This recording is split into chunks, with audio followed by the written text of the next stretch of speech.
وفاقی شرعی عدالت نے ملک میں رائج سودی نظام غیر شرعی قرار دے دیا۔ انٹرسٹ ایکٹ 1839 مکمل طور پر شریعت کے خلاف قرار، سود کے لیے سہولت کاری کرنے والے تمام قوانین اور شقیں غیر شرعی قرار، اور حکومت کو اندرونی اور بیرونی قرض سود سے پاک نظام کے تحت لینے کی ہدایت کی گئی ہے۔ ملک سے ربا کا خاتمہ ہر صورت کرنا ہوگا، یہ فیصلے میں کہا گیا، اور بینکس کا قرض کی رقم سے زیادہ وصول ربا کے زمرے میں آتا ہے، یہ بھی فیصلے میں کہا گیا ہے۔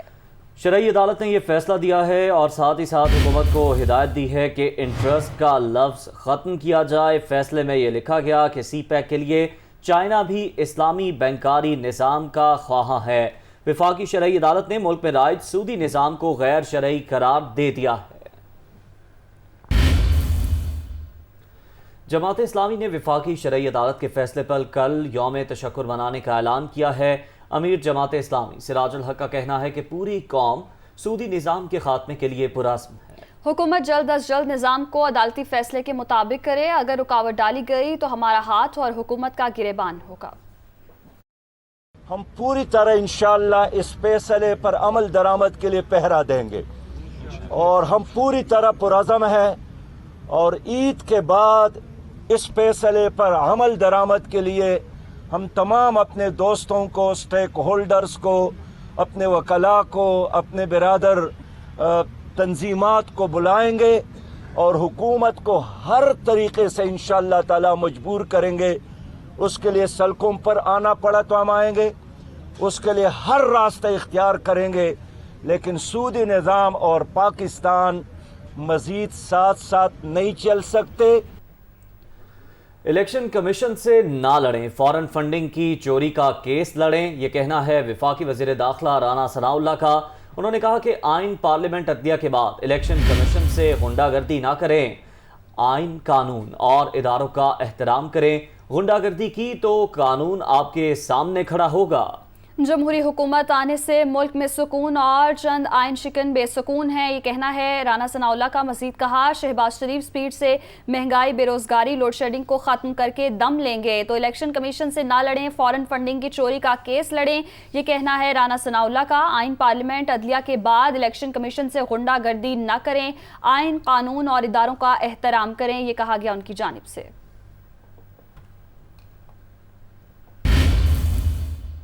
30 دن میں 20 منحرف ارکان قومی اسمبلی کے نااہلی ریفرنس پر فیصلہ کریں گے، چیف الیکشن کمشنر کی جانب سے ایسا کہا گیا۔ منحرف رکن رمیش کمار نے بھی نااہلی ریفرنس کے دائرہ اختیار پر اعتراض اٹھا دیا۔ منحرف رکن نور عالم خان اور فروخ الطاف اور دیگر ارکان سے 6 مئی تک جواب طلب کیا گیا۔ تحریک انصاف کے وکیل کی منحرف ارکان کے کیسز کی الگ الگ تاریخ کی استدعا، جبکہ چیف الیکشن کمشنر کی جانب سے یہ کہا گیا شام تک کیس سن سکتے ہیں، ایک ہی جیسا کیس ہے، الگ نہیں کر سکتے۔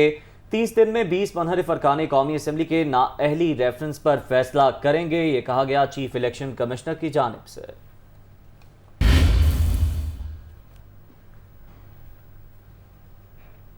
ادھر اسپیکر پنجاب اسمبلی چودھری پرویز الہی کا بڑا فیصلہ، پنجاب اسمبلی کا اجلاس 16 مئی تک ملتوی کر دیا گیا۔ اسپیکر پنجاب اسمبلی نے اجلاس ملتوی کر دیا، جس کا باقاعدہ نوٹیفیکیشن بھی جاری کر دیا گیا ہے۔ جو بالکل ڈپٹی اسپیکر کے خلاف تحریک عدم اعتماد پر کارروائی ہونا تھی، اور یہ اجلاس جو ہے ملتوی کر دیا گیا ہے۔ پنجاب اسمبلی کا اجلاس 16 مئی تک ملتوی کیا گیا ہے۔ اسپیکر پنجاب اسمبلی نے اجلاس ملتوی کر دیا، اور اسی حوالے سے نوٹیفیکیشن بھی جاری کر دیا گیا ہے۔